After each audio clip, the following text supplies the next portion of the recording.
100, but I guess I haven't been paying attention the last few weeks, and more people have signed up. I mean, we obviously don't have that many people here, but they're paying attention at least to the group, which is nice. Who's going to AU? Anyone? All right, so I don't know if it's too late to get in. I think there's still slots, but I'm doing the all-day pre-conference this year, Dynamo workshop. Yeah, not just me. There's 4 of us total. There's 2 beginner sessions and 1 advanced session. The advanced session is getting close to filling, so if you feel yourself at the advanced level, then you want to, it's already full? Yeah, okay. So, sorry, too late for that. I think there's still slots in the beginner session, which is one of the ones that I'm teaching, so I'll be in one room and 2 of us will be in the other room, and we're kind of, the 4 of us are working together to build the program even as we speak. But anyway, if you're interested in spending a 6-hour day coding and then some drinks at the end, you know, sign up for the pre-conference. So a little plug for that. But, and otherwise, just say hello. I'll see you guys at AU, those of you who are coming. So with that, I will step out of the way, and Brian, take it away. Okay. All right. Thank you.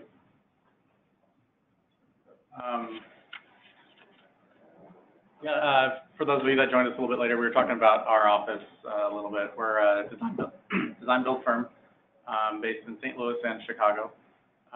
We do a lot of warehouses, healthcare facilities, pretty much everything. I think the only thing I haven't seen in the office is single-family residential. And then the airport. Hangars. We've got 3 hangar projects right now.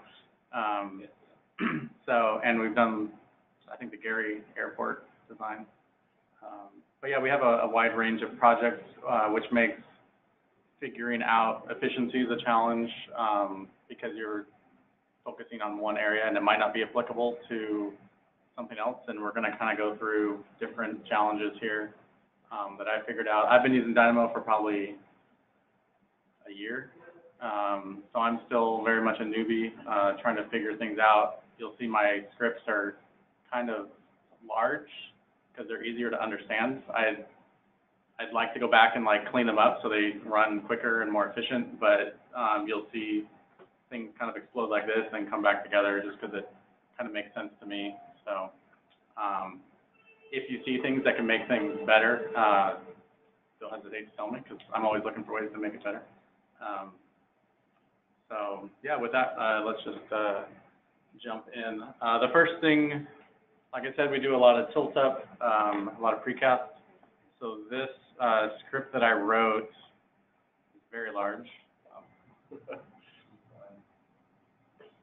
And it took about, what, 15, 20 minutes to run. And I'll kind of walk you through it before I show you the results. What it is doing is reading a Excel spreadsheet, and it's basically creating an entire industrial warehouse building.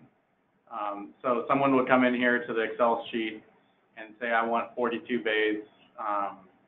The starting bay is usually a different width than the standard bay, and this is both in the X and Y, so the length and width. It's got a wall thickness, it's got a wall height, and then it's got a gap between the walls. So you can actually change these numbers here, and you'll see the square footage that you're going to get out of it just in the spreadsheet, so you know you're getting it right. I'll just change that back. So we're getting a 1.5 million square foot warehouse with a building length and a building, oops, should be width. That doesn't matter. Width and length of those 2 dimensions. So when it runs, it's basically pulling each of those data points from Excel into the script, and I'm parsing them out, manipulating them a little bit. Sometimes there's negatives, sometimes I'm adding an inch or 2, converting inches to feet or feet to inches. And then what I found with this thing is I like to bring it all back into a packet. This actually needed a little bit further processing so that I could get the grid lines, and then I need to offset ½ an inch or 1 inch from that grid line. And then these are going to eventually create all the north walls, all the south walls, east and west. But I would essentially make a little package and bring that up here so I don't have wires going all over the place. This is one way I found of cleaning things up. So this and this are exactly the same They're just a way to keep wires out of the way. So at the end of each of these, I'm creating walls. Then I'm also taking that same data, creating floors, roofs, putting structural columns on the grid line, putting foundations underneath them. And in Dynamo, it is creating a bunch of line work and note points everywhere. So in Revit, it's created a giant warehouse. I'm going to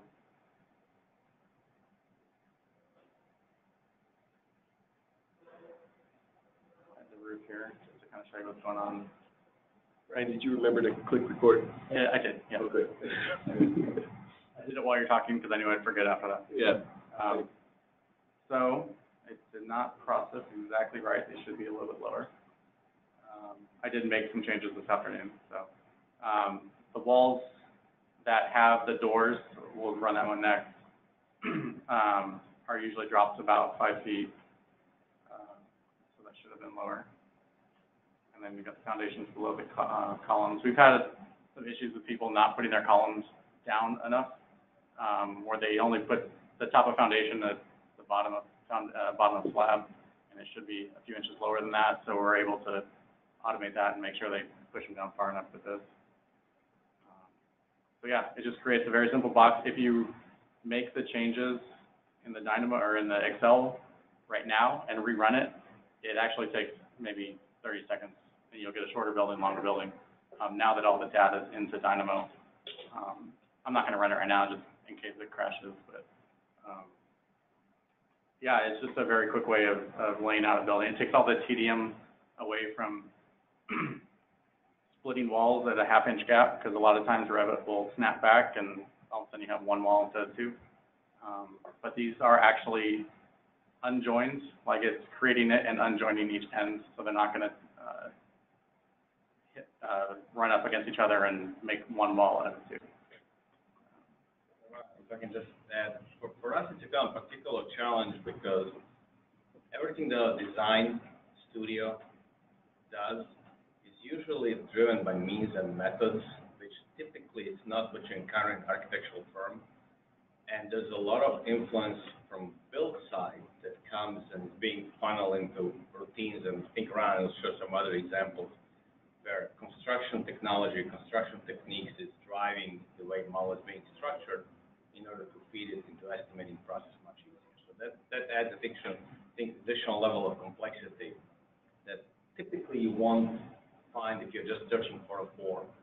That's just a little clarification of why some of these things might look unnecessarily complex, because they are trying to mimic construction process. So the next step with this is to place the doors and windows.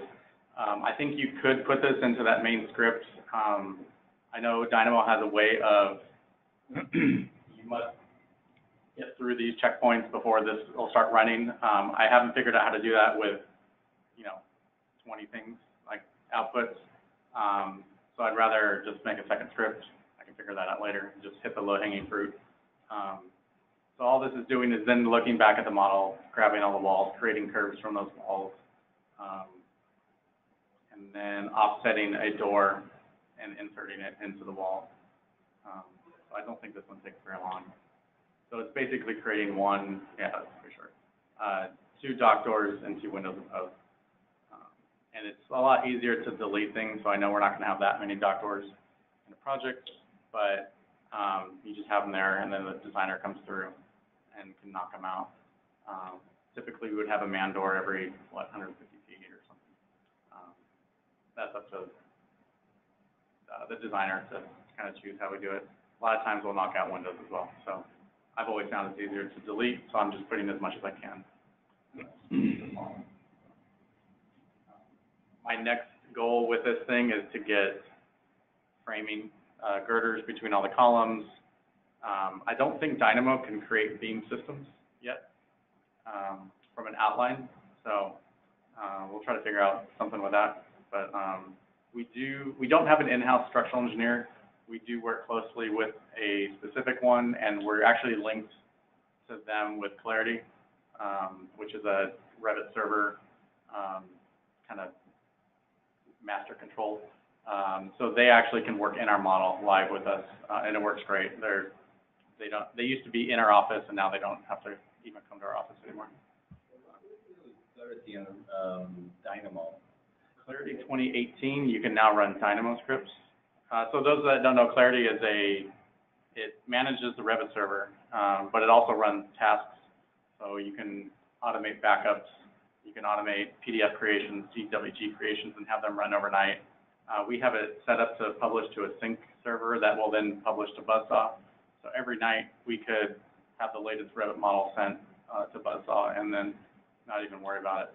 So yeah, with Clarity 2018, Dynamo scripts are now supported. So as long as you can create a Dynamo script that requires no input, and it's just an open, basically if you can open it with the automatic turned on, and it would just run, and then close without any input, it would work with the script. I've not tried it out yet, but looking forward to doing that. I think a lot of BIM management stuff would help with that, making reports and that kind of stuff.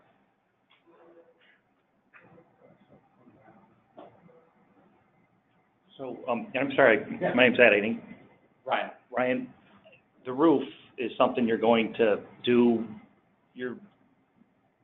that's a problem statement for you then, to run it through the roof, or that's just gonna go through a different process? I'm sorry, the what now? Document the roof. They would have to change this roof. Right now it's a flat roof. They would have to come through, put their appropriate slope on. They'd have to slope all the framing. It's basically to get the items there that then they can adjust as needed. I couldn't figure out how to get Dynamo to create a sloped roof or put slopes on a line. I'm not sure if that's possible yet. We might need to do roof by extrusion. But And then, excuse my ignorance, this is only my second Dynamo meeting, but the process itself that Dynamo is replacing, that theoretically it's more efficient in some form, is what process? It's taking away the tedium of copy pasting walls and getting your doors in and making sure they're offset exactly right from the edge of the wall. It's putting columns on every grid. It's putting foundations at the right depth.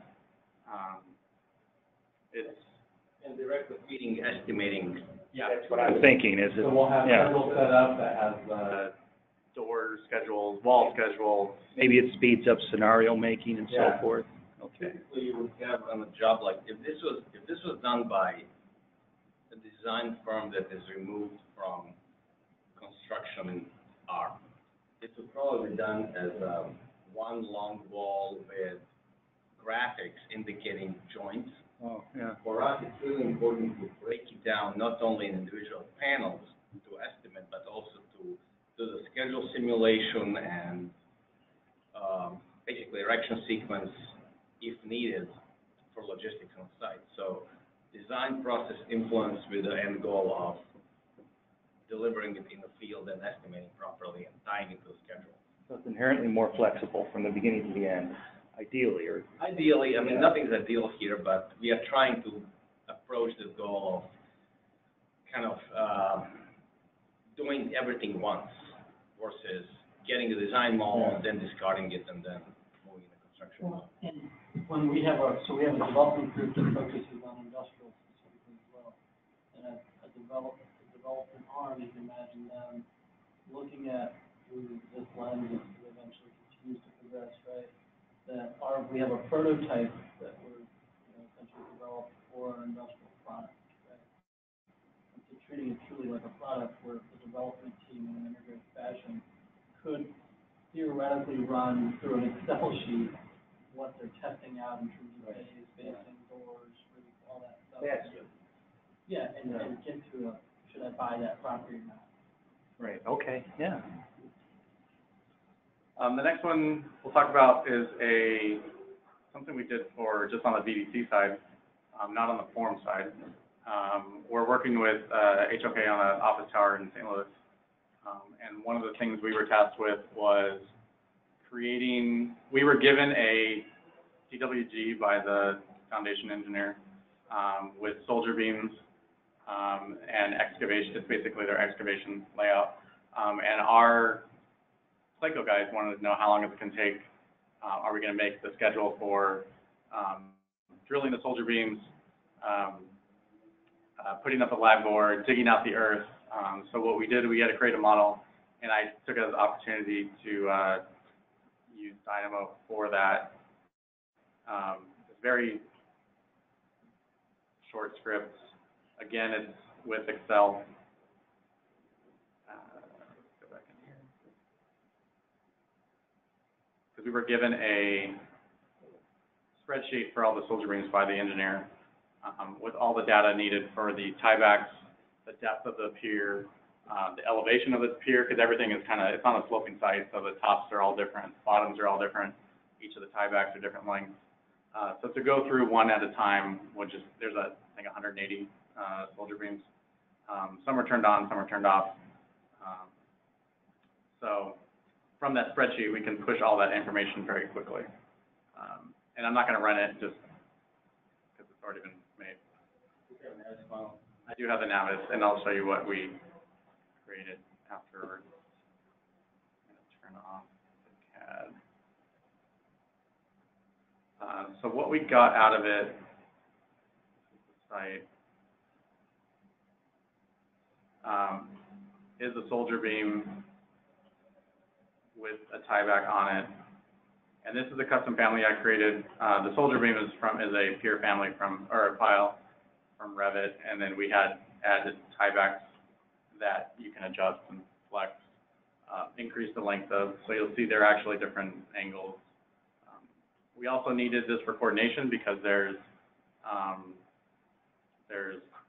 this is actually going under the street, so there's pipes, there's other things that we had to worry about. Are we going to try not to hit stuff like that. Right. And then you get situations like right here where they might actually be touching each other. So just kind of making sure that when they're drilling in, they're not going to be hitting anything. And then from here, we created a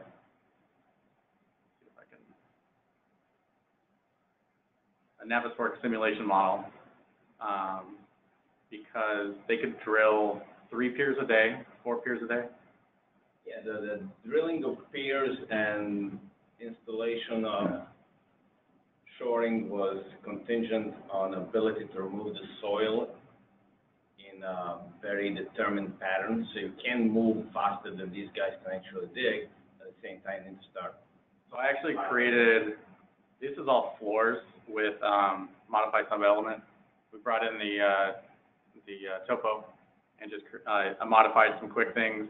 They can move 500 X amount of square feet or cubic feet of dirt per day. So we had to know they can move this amount per day, and then they can put up 700 square feet of blackboard per day, those different crews. And then they have to know if they need to get 2 crews or 3 crews moving things around. So we basically were able to output this to Navisworks. Tying to P6. Yeah, we tied into P6, and then I think we could.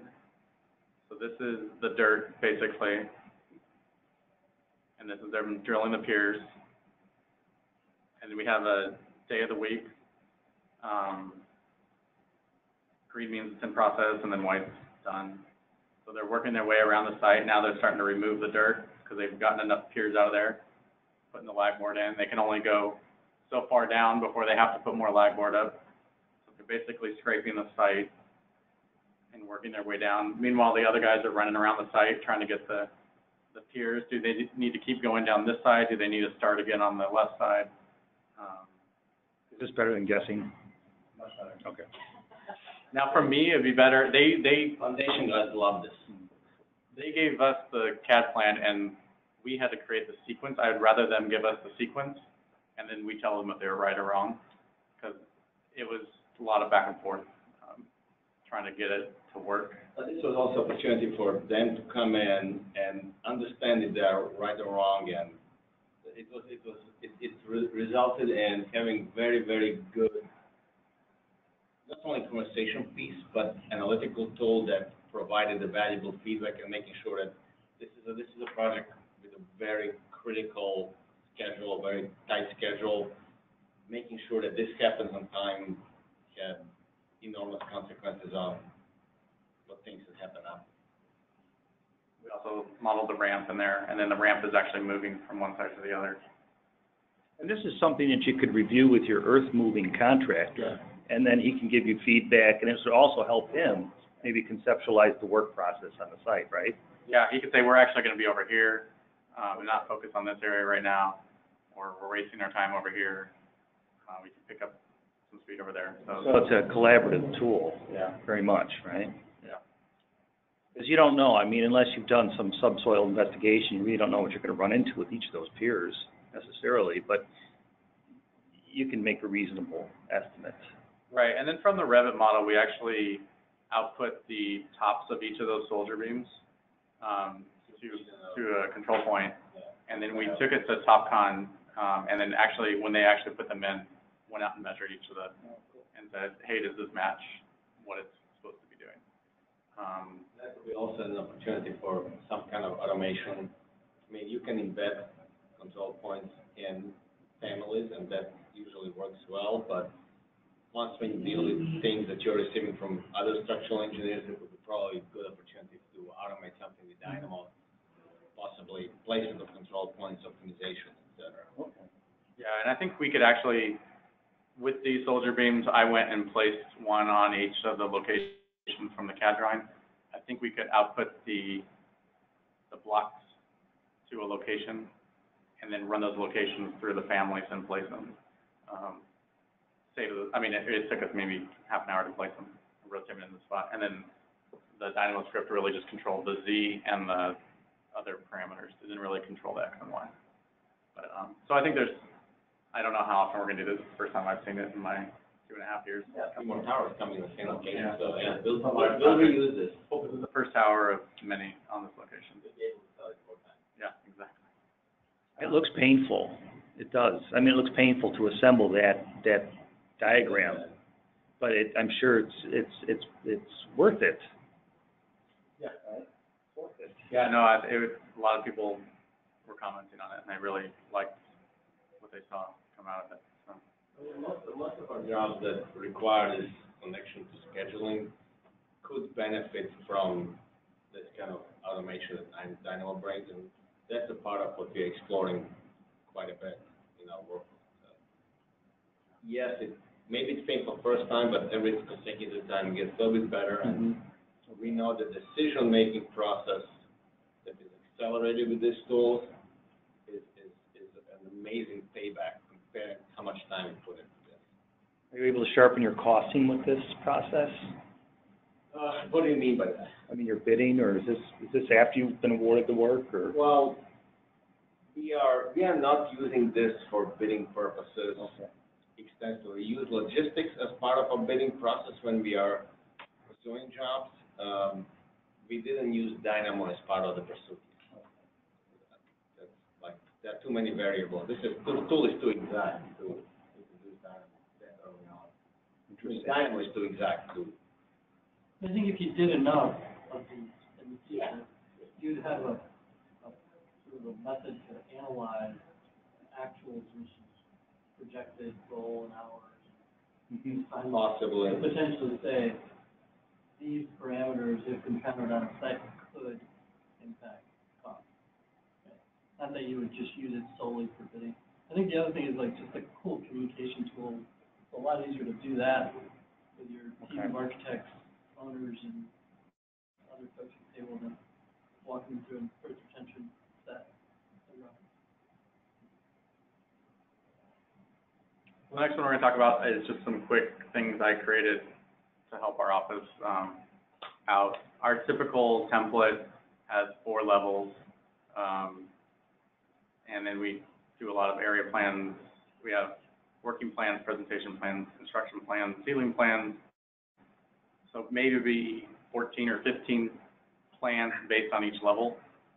So when you're doing a high-rise, you have to sit there, duplicate with detailing. You have to put them in the right location. We use a view use sorter to put them into the right place. So any time we go more than that, I try to automate that to help our guys out.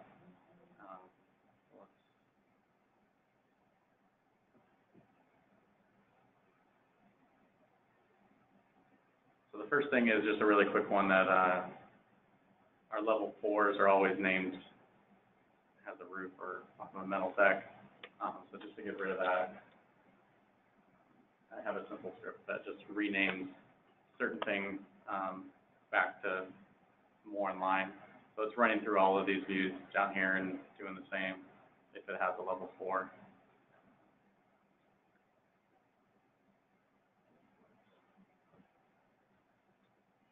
And then I create multiple views.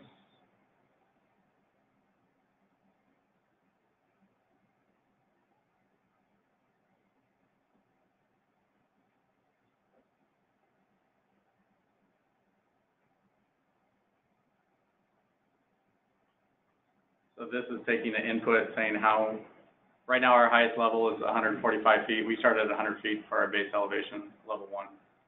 Level to level is 15 feet. Let's do 25 levels total in this building. There's 4 that currently exist. And then it's taking all that, that's the entire input for this, and it's converting that. Right now, this is converting it to strings so that we can name things WP01, PP01. One thing I found out last week is a lot of this I created last week. You need to split out the first 9 numbers. So you have 01, 02, 03. Otherwise, it's just 1, 2, 3. And then combine them back again here. So we have our working plans with WP0 and then WP with the final numbers that are 2-digit. And then from here, so we're creating a list of names, and then we're actually generating the plans here. We're generating the levels as well up here. So we create working plans, working ceiling plans, and then we duplicate those for our presentation, our construction RCPs, and then our coordination for VDC, as well as all of our area plans down here. So that should run fairly quickly.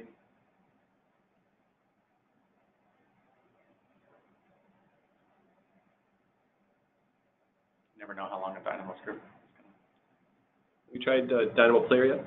I've not, because it's with 2018.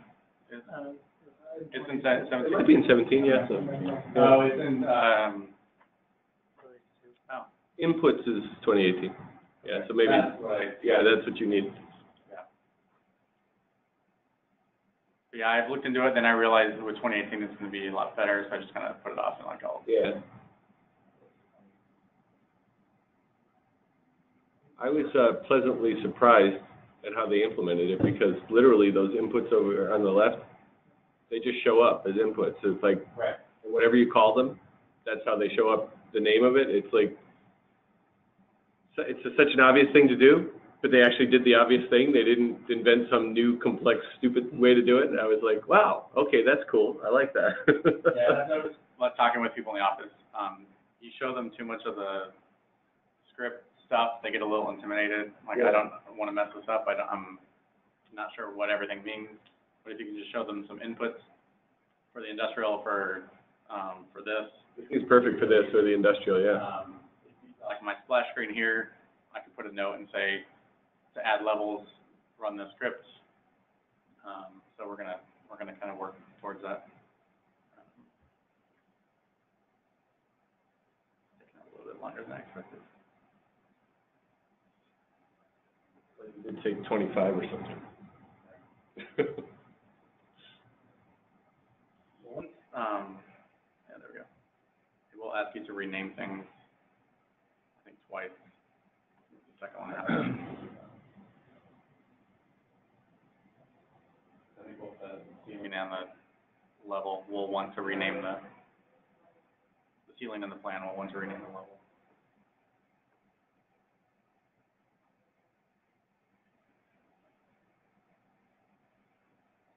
And those strings are they're impossible to follow graphically. Yeah, I've noticed with the later versions, you can now click on the node and it changes the color of the string, so you can follow it back, which is really nice. On the industrial option, so to create walls, are you like creating the outline, then dividing like your outline into segments, and then? Yeah, I have the overall outline, and then I know how many segments it's going to be, so then basically it's putting a point on each of those segments, and then it's offsetting those points a quarter of an inch, because we have a half-inch gap. And then from those 2 points, it's creating another line, and that line is creating a wall. I don't know. Does Dynamo support parts? I'm not sure. I was wondering the same thing when you were talking about it earlier. I don't know the answer. It might be an interesting way of looking at it. So if you have purity of the design model, when you have this nitty-gritty of a construction model in one. Yeah. Now we have all of our working plans, working ceilings. The other thing we can do with this is at the end of the creation, so I'm creating the ceiling plan, assigning the name from that previous thing, but then we can also apply view templates and set the view use all within here. You can also remove the view template. There is a note for that. And we do this for working plans because I want it to look a certain way, but I don't want it to be controlled by a view template. So I can assign it and then remove it, and it basically puts all the settings there. Now with the construction documents, I just assign it and lock it down. So they have to control that. Let's see. So the next one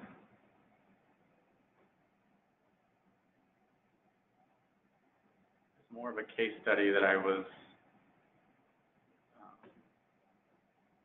just trying to figure some things out with facades. So I found the University of Aberdeen Library, found this facade, and then I knew it was like a generated facade. I'm like, I'm going to try to figure out how they did that. And if you can see, it's really just a regular curtain wall system.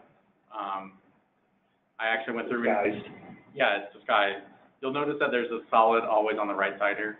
There's always glass on the left. There's certain rules that are governing this, and without that, you kind of get stuff going out all over the place. But it gives you a lot of these kind of strings that are coming together and moving apart and changing thicknesses. And then from within that panel, there are 5 quadrants. That's all there is. Some of them take up 2. Some of them are only 1. So what I determined is that there's 18 unique panels in that system that basically control everything. There's no solid panel, there's no glass panel. Everything is some combination of the 2. The other rule is that there's no stair stepping. So if there is a panel with 2 wide here, the next one always has 2 wide at the bottom. So it's always being driven by what's below it. So with that, I started with a spreadsheet again. I started with this one, and kind of created, I chose a number for each of the panels, and assigned like panel 1 has a top value of A, and panel 2 has a top, I'm getting confused with this, but each panel has an A and B through F or whatever, top and bottom condition. And then this is basically matching the grid that I'm going to create right now. So let's open that up.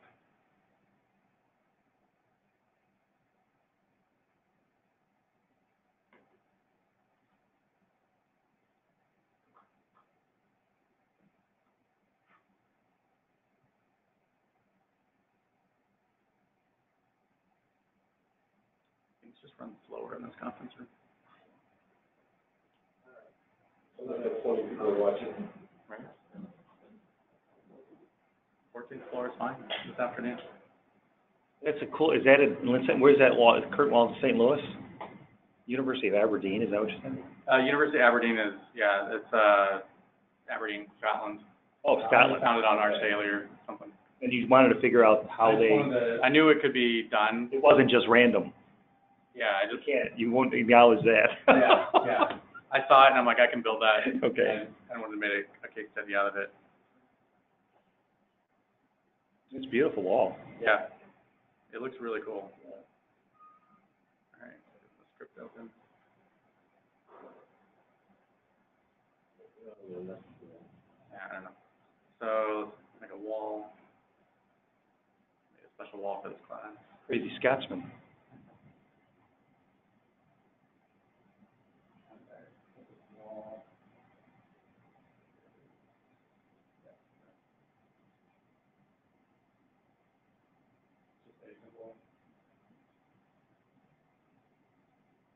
Wall. We also have to unlock all the panels.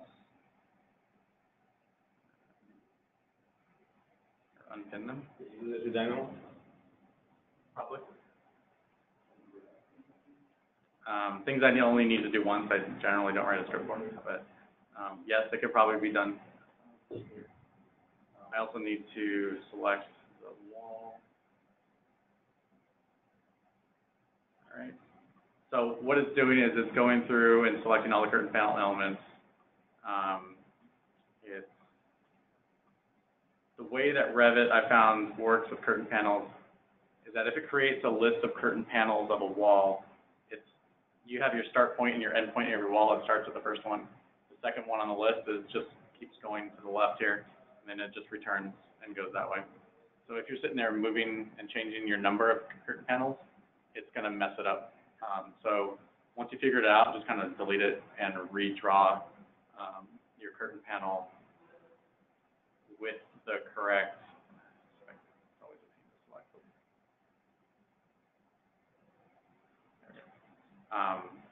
With the proper numbering for what you want to do. My goal, you'll see the script is gigantic because I haven't figured out how to do a while loop, so it's not going to iterate through. So what this is doing is each level it's going through, and basically this whole stack is an if-then statement. So if the number, this is essentially this curtain panel. So this is 9 tall by 20 wide. Each of these numbers are randomly generated between 1 and 18 on the ground floor.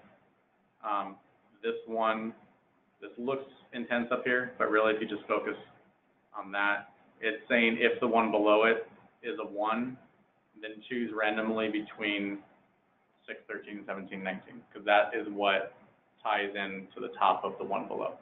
So if it's a 2, then choose randomly between these three, 7 and 8, because those tie to the top of the one that I have. So it's going through all 18 numbers here. I think I can do all this in Dynamo. I just haven't figured that out yet. I think I can also create a random, have a better way of randomizing it that still ties to it. So I think I can have a top and bottom condition set in the panel, and then it will create a list of those panels that have that number. I just haven't had a chance to figure that out yet. So simply updating this. Oops, don't do that. If I change the number here, you'll see the colors change because it's refreshing the entire thing. So I'll just put one in until I get a color palette that I like here. There's a lot of 8s and 9s, so I don't want to do that. There, that one looks better. So I'm going to hit save. And now this is going to cycle through. And hopefully work. It worked today. It did not work 3 days ago, so we shall see.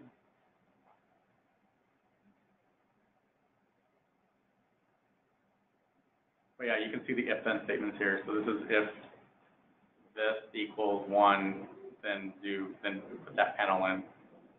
Else, back. Yeah, and then just zoom in on that. So if it's false, then it's going to run this one, which is 2, and if that's false, then it runs 3. So it's just cycling down through 18. So you can see here it's following the rules so that this one is hitting a 1 and then it's becoming a 2, going back to 1, to 2. This one is actually has 2 panels and then it's getting together and then merging and splitting apart. So it actually is working the way I had hoped. It looks better than the original. Now I just need to work on materials and get that working. So yeah, and then you can come in here and say I want to do something different. Hit save. And it should be with the data already in Dynamo. When you hit run, it runs faster. I guess we can find out.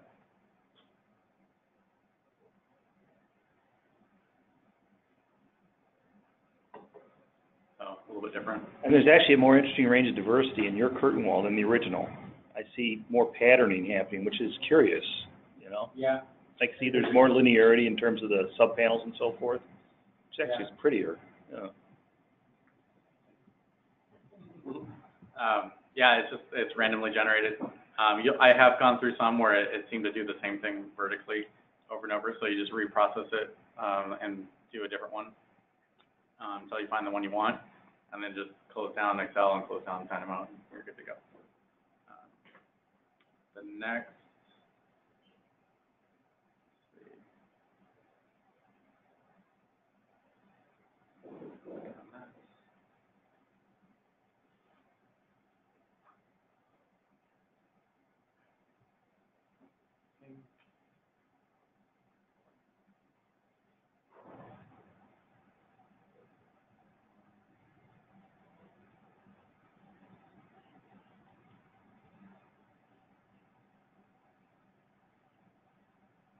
kind of completed a building using this facade. I'm just going to turn on the links for it to show another script that we're going to use a lot more with our coordination.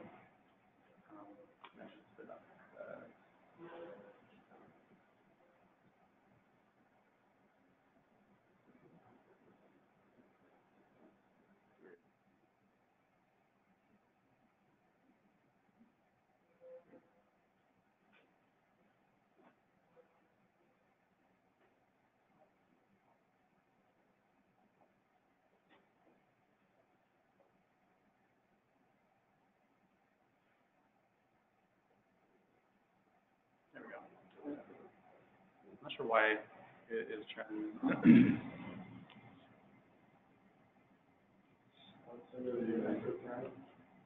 Yeah, really. I'm just going to take the view template off and do that. Basically, just copied it on 4 sides. Got one of my interior guys to throw a bunch of furniture in there. Got Kevin to do a quick mechanical system. Not very pretty, but it's, yeah, I did the structure. I used to work for a structural engineer, so I can at least do that. So the goal for this was to create coordination models. So what we typically do is we export to Navisworks, but we do 3D slice to level. So we basically need a slice from level 1 to level 2, and level 2 to level 3. So if we can automate that, so much the better. Did I lose Dynamo? I did.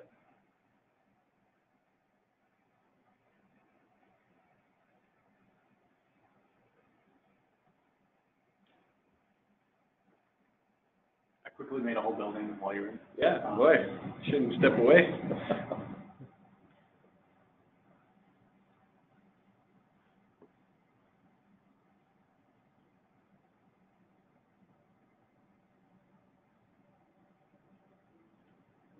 We're using Dynamo to export files out of Revit. What kind of files? Like obviously one WC, DWG, IFC. I know you can do it to DWG, but I don't personally. So all this thing is doing is creating, this is just leftover, and I'm just doing 11 levels, that's what I have, and it's creating that 3D view. for each one, for each of those. And then it's assigning a view template. Maybe launch clarity and show. I was going to launch Glue and show what a typical looks like. Show what it ends up. Yeah, how we actually use it. I have the view set up on there.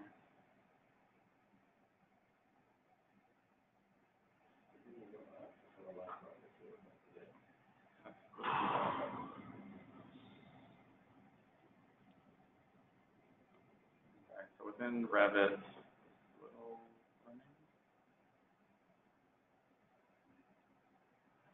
I believe we have coordination views for each. We have a coordination for architecture, for interiors, for mechanical, for structure. They're each assigned the view templates. So theoretically, if I go to it, it just has its particular that's actually not referencing the correct model. No, it is. I'm not sure. We'll figure it out. Okay, so that one's done.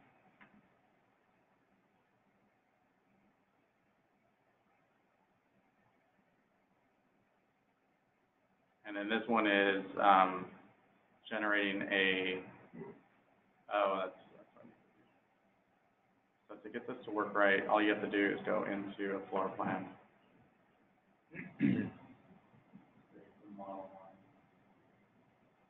So this is the section box X and Y that I want to use. So you draw it to encapsulate your entire model. So what this is doing is it's drawing a box using all lines, so make sure you only have 4 of them. It's creating the curves. I have to offset because we're using 100 feet, and it creates a surface. Then from there, it's creating a bounding box. I use a lot of packages, so I don't always know exactly where they're coming from, but I have Beaker and Clockwork and ArchLab and all those fun Pliskin and that we talked about before, Rhythm. And then the final output is a section box. So it's creating take a look at the list names when it's done. Creating a list of names and assigning them to a list of boxes. Ryan, you never use macros in Excel itself in advance of these. I've never really understood macros, so. No, I don't either. I was just curious.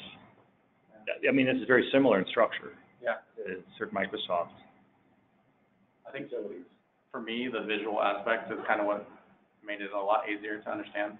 I know Thomas Lawson does the coding a lot better, so you can probably do all of this with C# and Python. But there. So you can see the boxes that were created, even within Dynamo. And actually within the 3D, they're just stacked on top of each other. If you go to the 3D view, you'll actually see all the boxes. But you should also see, if I go to coordination view for 5, this works. It's not working, I don't see it. There should have been a section box.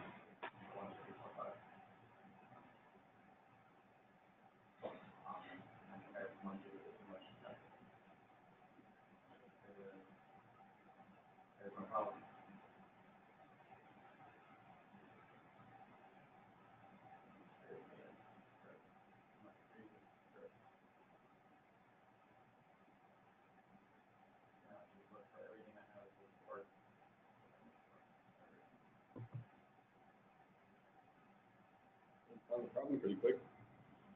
That's Yeah. impressive. Very small script, so it's a little Yeah, easier. but still.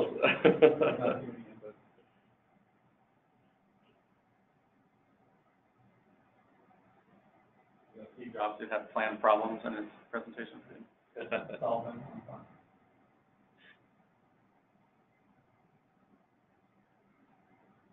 I think it's working since it's spinning through something at least.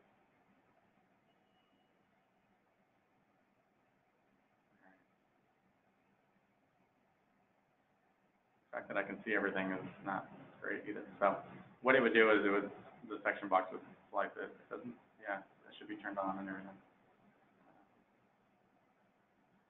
So apparently this is not functioning currently. It was earlier before I monkeyed with it. It's unchecked over there in your properties. Yeah, but it's gonna do the overall when you check it back on. Yeah.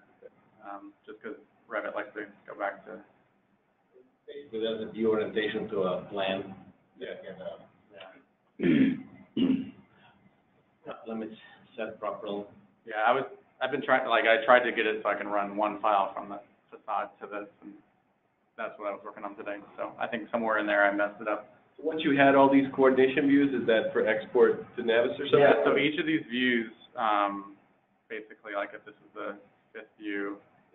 We'll just open the CNA job that we're working on today. Yeah, actually, I just opened up this one, and let me just show you. CNA is more trying to have a tower, so it's more kind of. I don't know if I'm on that job, like if I have access to it.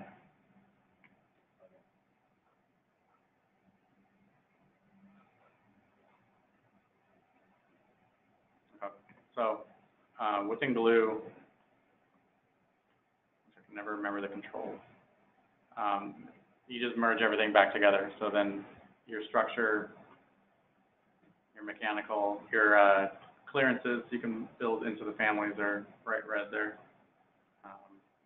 I don't know who's modeling our these partition walls here, but this is a laboratory. Yeah, there's a lot of So there's a lot of outlets that are very, very detailed. Walk through the model, and we run our coordination meetings with a Glue model that whoever's running the coordination can just drive around and see what's going on. But with Dynamo, we can export all those. We create a coordination model that then we link everyone together, slice it up, export those views, and they actually, with Clarity, we do that automatically. During the design, especially when things move a lot in the design phase, once when that model is being processed and spliced in 3D section views, then Clarity automation for example, as we agree, let's say Friday afternoon, all the design models are being pushed to Glue, and everybody is coordinating. They're being published to MWC, and if you collect those files, if you aggregate them into one model, you get updated model next time when you open the coordination model. So right now we are working on a job with Turner and ECI, new CNA headquarters there. I forgot the name of the building. It's somewhere there. It's 12 stories of MEP and fit out. So we are splicing it, creating the aggregation, and let's say next Tuesday we are getting a new package. I don't even have to check the model because it's already being linked to Revit model that is certified. When midnight hits, our time routine, Clarity will pull this Revit model, export all these slices. When I get in the morning at 7 o'clock, I have all my coordination models updated, and we can just run Flash, which saves 4 or 5 hours of someone's work just assembling these things and exporting. You can see right now we're running 2 different tasks. So it's just running exports and just updating the project. So it's been a great tool for us just for publishing the Glue, publishing the Navis work. It's all predefined tasks that you can Have a PDF set created overnight and just upload it to Buzzsaw. So we've gotten a lot of use out of it. pretty much all the projects. Yeah, we try to run all of our private projects. They might start on our server, but if, especially if it's all the files are in St. Louis. So if someone from Chicago is working on this project, rather than opening that over the network, which the sync times and the open times took forever, we have a accelerator here in Chicago, and it's like working live in a model, like your servers and tell us. I mean, it's collaboration for Revit with automation that really helps us a lot. And then, Our structural engineer has it as well, so they have an accelerator. We have a couple architects that we work with that have one, so they're working on our model. Like when they sync, we see it. When the structural engineer syncs, we see it. We don't need to reload every Friday when they send us something and relink it and have something go wrong and then you mess up all your views. It's just everything's live in our model.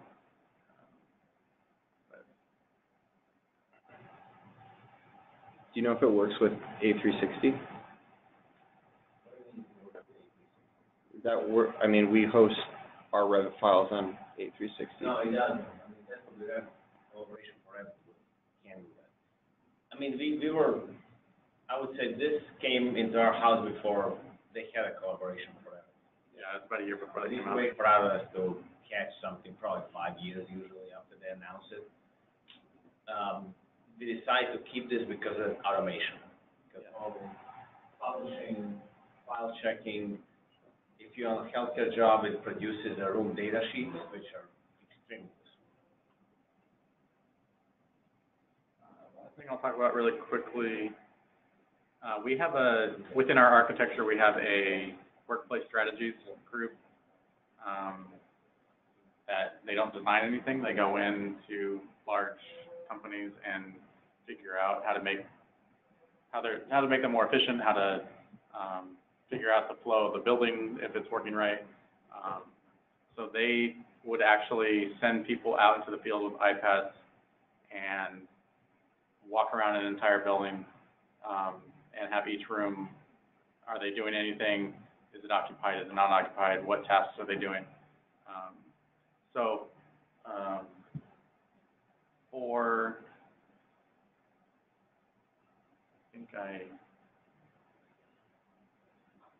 This is a very large project. I think this is not the right file. I have a cleaned up file. Let me try to find that.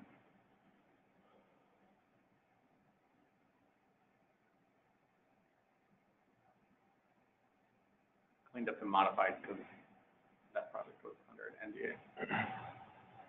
I'm curious, have you heard of, I think it's called MySeat or something? It's a sensor company where basically these guys came up with a sensor that attaches to everyone's chair.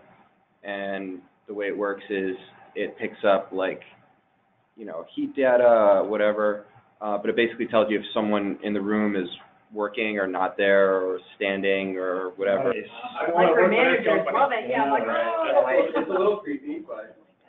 That being said, they use it to create basically more efficient plans. So like if people aren't using an office or if certain seats aren't being used, they basically condense or change plans based on. Zurich Insurance, when they were planning new offices, Yeah. they were going through this process of creating flexible workspace where nobody had a designated area. And they did a similar study. They were looking at sensors and occupancy.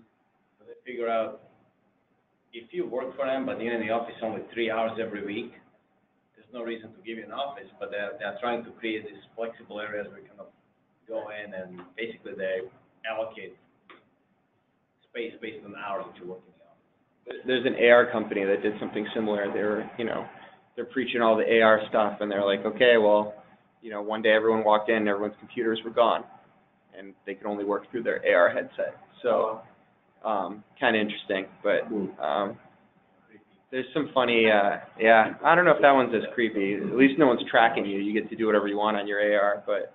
It keeps tracking the devices. That's all. Who knows? So for this, what they typically do is they get a CAD drawing from the owner. They'll mark it up in Illustrator and assign colors based on use. Is it a work? Is it like an office? Is it a dining room? Is it storage? Manually in Illustrator. Manually, they would do this. And then what they do is they assign a path that they need to walk with numbers, the sequence they need to go through, because they have to do this every hour, and they need to go. They basically hire people not from our office. They'll hire a moving company and get people to work for them for a day, and they'll just pay them probably twice as much as what they usually make, and they just do this for an entire day. Now, when we get a project that's massive, this project that we were working on, I just mirrored this a couple times, a small portion of it. It had 4,000 rooms in it, to do this all in Illustrator, to color it based on every use would take forever, so that they didn't really know how to do it. So we figured out a code, and with this one, I figured out some of the limitations of Dynamo. This was a simple script that took the CAD drawing. You select the CAD drawing, and it's basically creating area separators from it. So our goal was to create an area plan with an area inside every space, including the hallways. What I found out with this one is that when you explode the geometry into Dynamo, it has about an 80% success rate. So a lot of the lines will not get, or 20% of the lines will not get picked up. So you need to go back and redraw those lines, but it's better than drawing 10,000 lines. Drawing area plans or area lines, there's a lag. So if you draw a line, you have to wait 3 or 4 seconds before it accepts it, because it's trying to figure out if it's changing anything. So I wrote another script that if you draw it with model lines,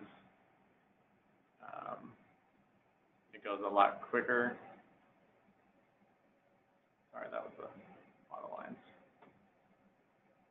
You draw the model lines first, convert them to area plans. So a very simple script. And that has the same amount of lag as doing one line, so it just automatically turns it into area lines. Placing areas in the missing rooms, because you couldn't get all those lines the first time, was also, or actually, you couldn't actually place them because they didn't know where to go. But placing an area, there's a lot of lag. So you place an area, it's calculating everything, and then 5 seconds later, it lets you place the next one. 3,000 rooms, that would take forever. So what I did is created a quick family generic model, and just with this, you can actually just click and place everything. That did take probably half an hour to get through everything here. But from that, you can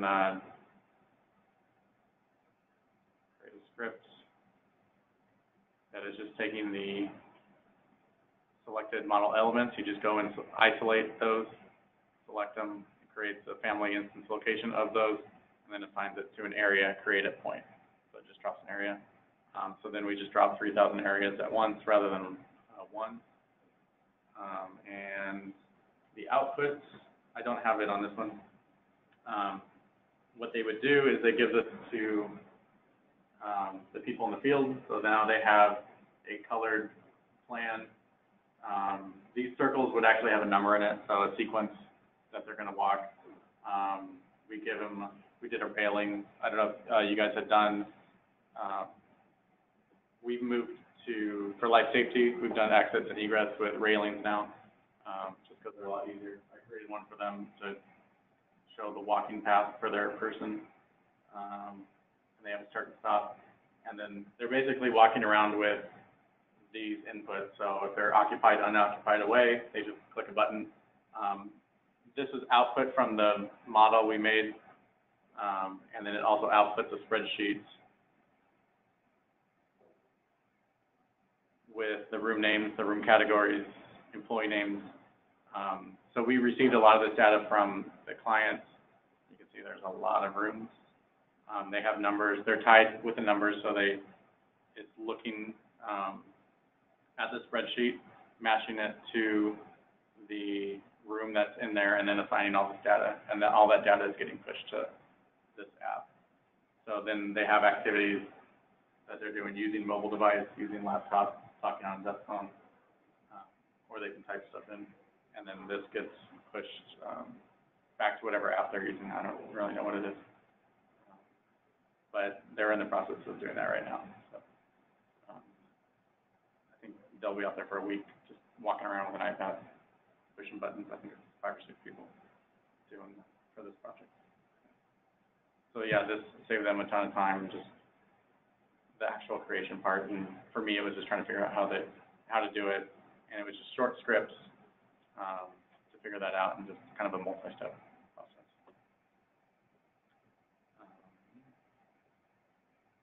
Pretty much all I have. I know we're 7 o'clock right now, so the air conditioner turns off at 7, so it will get warm. Pretty then. right? So you guys can stick around, but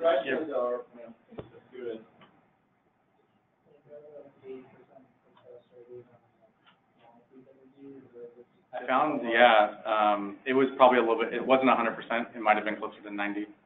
I'm not really sure why. The first thing I figured out was that the output from the client was polylines.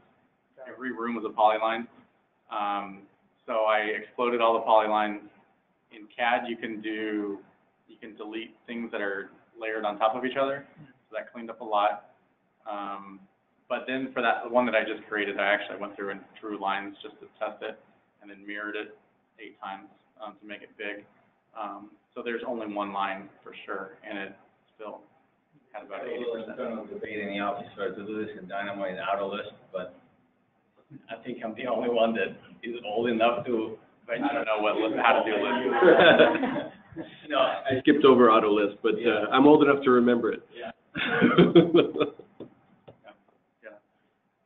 We do similar work at ChiNamo of the sort of long warehouse type buildings. Ours are data centers, but same concept, applies to pretty much same sort of geometry. We're now getting into situations where we have to take that big long building and start rotating it because it won't fit on the site or because they want to create a pinch point for security or some sort of access. Would you imagine that would be something you would do with just citing it differently, changing project base points, or actually modeling with the script, modeling just At an, like you're saying, like at an angle? at an angle? Because then you have to, from what you showed, then placing doors, placing sections, the sections have to align. Well, all of that is based on curves. So if the curve is going this way, it's going to segment along that curve. So it shouldn't have any problem if you rotate. Or selecting all of that stuff once you've made it to then rotate it. Right. Yeah, I mean, theoretically, we can get to the point where instead of,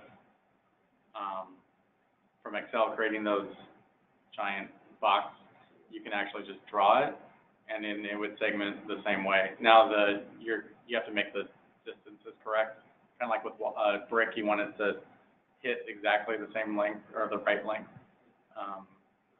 But yeah, I could see us drawing around and just generating it from there. But you presented on the Facebook Data Center.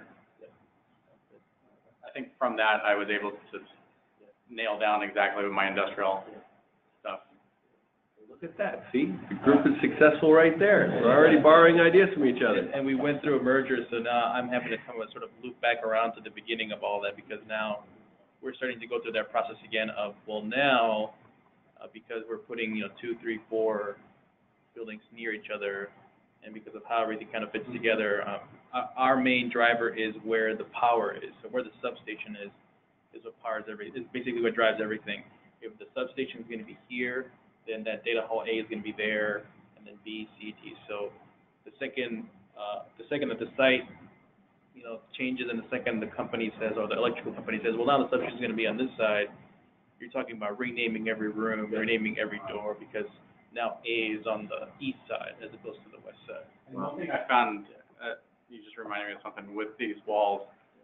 As you're drawing the curves, you need to know if you're going from left to right or right to left. It's just like when you're clicking the mouse, the exterior goes this way if you click here and place it here. If you click here and go that way, exterior is down here. So if you're drawing your curves from left to right, the wall is going to be from left to right, and your exterior is going to be pointed out to the north. But when you're coming on the south wall, you have to reverse it. So your wires get crossed a little bit so that you're flipping the exterior. So when your doors get placed, they're going on the right side. It's always rectangular, is it? For this one, yeah. One thing I was showing a guy here in Chicago, because we do a lot of tilt in St. Louis, whereas his projects here are all precast, which have different rules. So you're not going to get a 27-foot wide precast, whereas a tilt, you could do that pretty easily. So he's starting a new industrial project pretty soon, so I'm going to try to figure out a precast script for him, just to play around with and see if we can get it to work.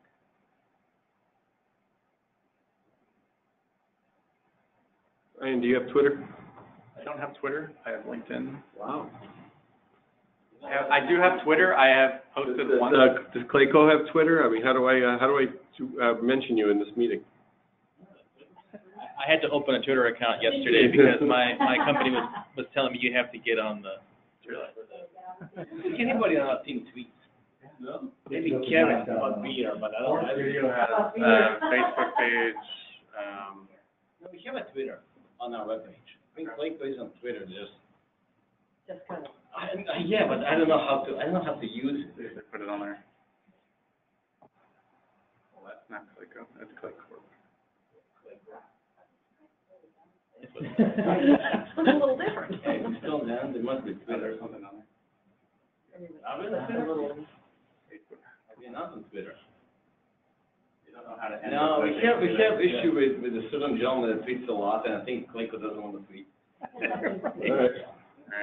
So we have It's dangerous. No, we don't have Twitter. Instagram, LinkedIn, and Facebook. Oh, really? Yeah, that's. No, I don't think Rob would. I think Rob would put it in, but.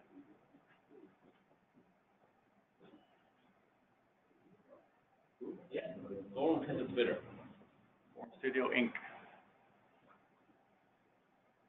What was it? Forum Studio Inc. Okay, our Twitter. All right. So are those files in St. Louis? Is that what all this is coming from? I mean, you're accessing files here, but they're on a bank in St. Louis. Yeah. Everything I was running today, I was running off my laptop. I made special files because I didn't want to. The conference rooms in this office are notorious after 5 o'clock for being very intermittent. But if we are opening, I mean, most of the, except when you work on Revit, most of the files are being, we have a decent bandwidth. I think the pipeline is quite generous, so pushing stuff from St. Louis to here is not a big deal.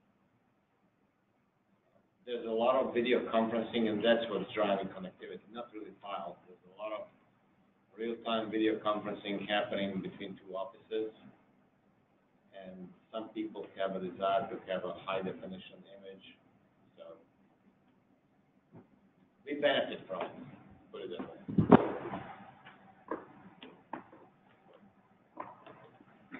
That's it. Thank you guys for coming.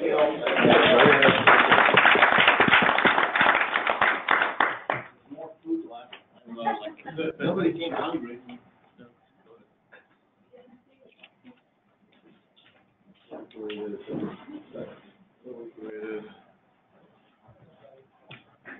I'm just those guys we passed by on the way over here.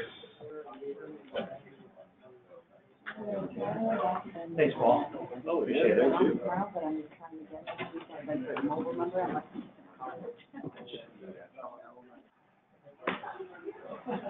Sir. Thank you. Appreciate it. If somebody wants a business card, I got one up here. Yeah, definitely. Great to meet you too. Did Eric reply?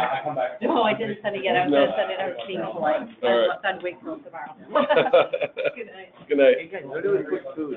Yeah, As much as I, I'll pick your brain about it. yeah, as much as I want to get away, I'm more of a Pi Revit head. Okay. Python Revit head. Yeah. The more I try to get away from Excel, the more you're gonna have to do it that way. It's easier. Yeah. Cool. Those cards. Sorry, so what were you saying? Just in general, like, is there other way you could, like, Thank you. Yeah, we tried to, That's great. Just send me a link to the video and I'll get it posted up. okay, yeah, actually I should stop, Oh, yeah. recording. Yeah, probably.